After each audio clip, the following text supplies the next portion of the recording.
So you want to start your new career as a UX UI designer? Then you have to watch this video because I'm sharing 9 tips with you on how to land your first job as a UX UI designer.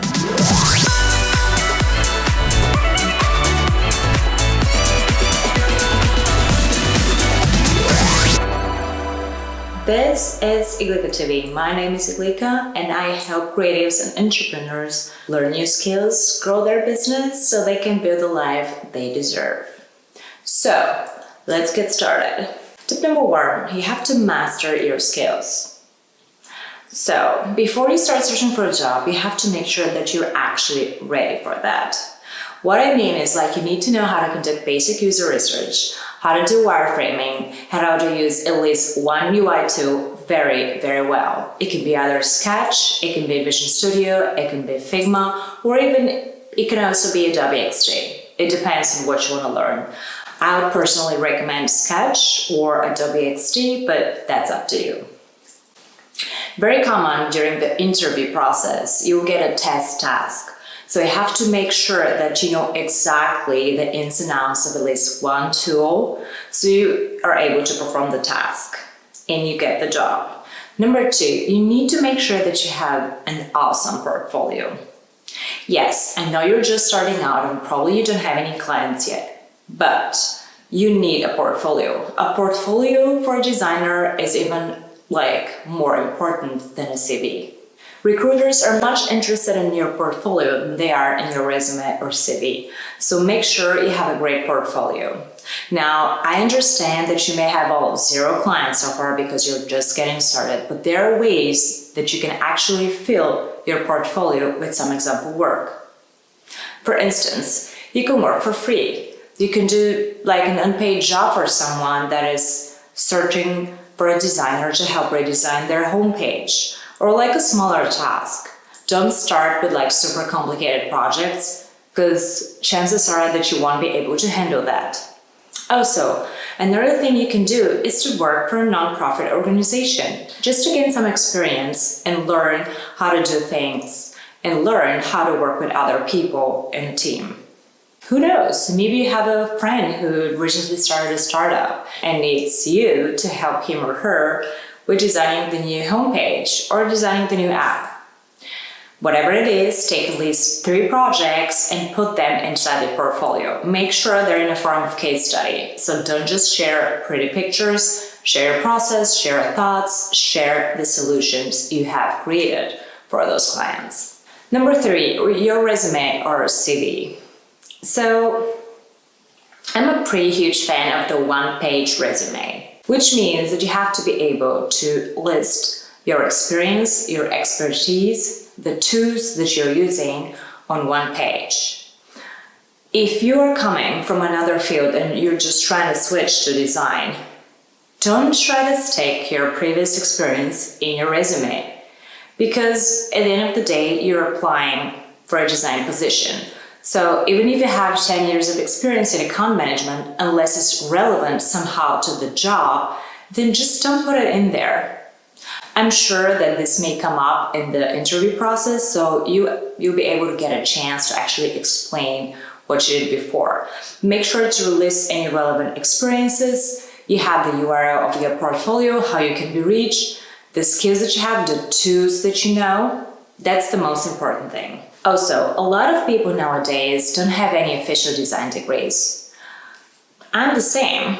I did study management. I didn't study design officially at the university. But then I took several courses, like Design Lab or some courses on the Interaction Design Foundation. A lot of platforms nowadays offer some sort of a certificate. So you can actually prove that you've taken a certain amount of courses. Use this to put it in your resume so you can actually have a proof of some sort of education. No one wants to hire a designer that just watched a bunch of YouTube videos and then call themselves a designer, okay? That's not cool. Unless you're pretty good at UI design and then all you do is UI design, but that's not a thing.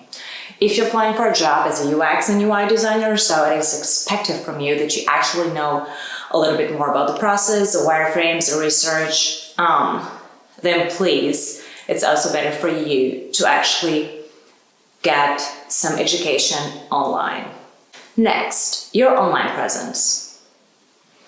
I do think that every designer should have at least one social media profile. I mean, nowadays, having just a CV is boring. You should have a profile on one of the professional networks, either LinkedIn or Xing if you live in Germany or the DACH region. You need to make sure that your current online profile is clear, that you are searching for a job in the design field. Again, if you're just switching from another field, there is no way that the recruiters and everyone else will know that you're actually into design. You have to put it out there. List your certificates, list your skills, change up your bio, and please upload some pictures, some work samples, your resume, link it up, and make sure that you add the relevant keywords. You can even have your bio say something like aspiring designer, searching for a job in UX UI design. It has to be really, really clear. In the end of the day, yes, skills are very important, but you won't be able to get a chance even to prove your skills unless someone finds you, and you can't be found unless you market yourself properly. I'm sorry, but that's how it works. Which brings me to the next point. You need to have a website. It is a must. After all, you do help create digital products, which means that an online portfolio and an online website in general is a must. There are plenty of tools out there. You don't need to be able to code. I use, for example, WordPress. You can also use Squarespace. You can use Wix.com. There are thousands of templates. It's not so hard. Just get it done, okay? Before you actually start applying for jobs. That's a must. So make sure you have a website, and if you want to, I do recommend it, have a blog. Start small. You might want to start small. Now, understand that you've spent countless hours in learning the skills, and you actually want to jump into it. You finally want to get that job, finally want to prove everyone that you're a real designer because you work as a designer, and that's great, but sometimes you need to start small. What I mean by that is you might actually think about getting an internship first, because it might be hard for you with no experience to get hired immediately as a junior designer. Yes, it happens sometimes, but sometimes it won't.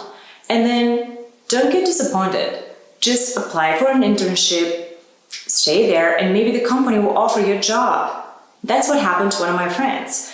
She switched from being a salesperson to being a developer, and she was not able to find a job because she had no previous experience. So what she did is actually got an internship at a startup, and after 6 months they did offer her a full-time position as a junior developer.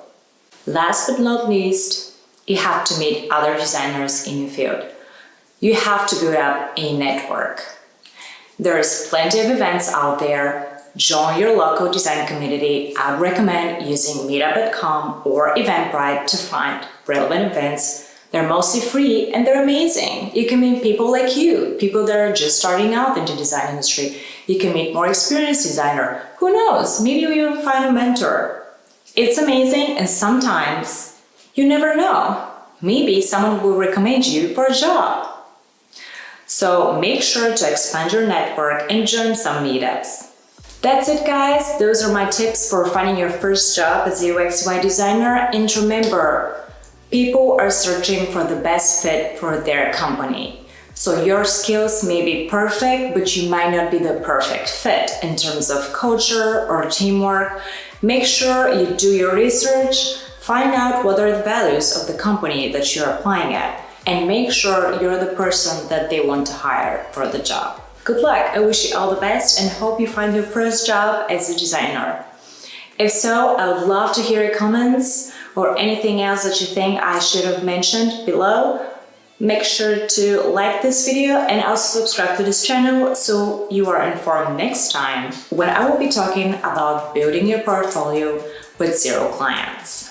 That's it. See you soon.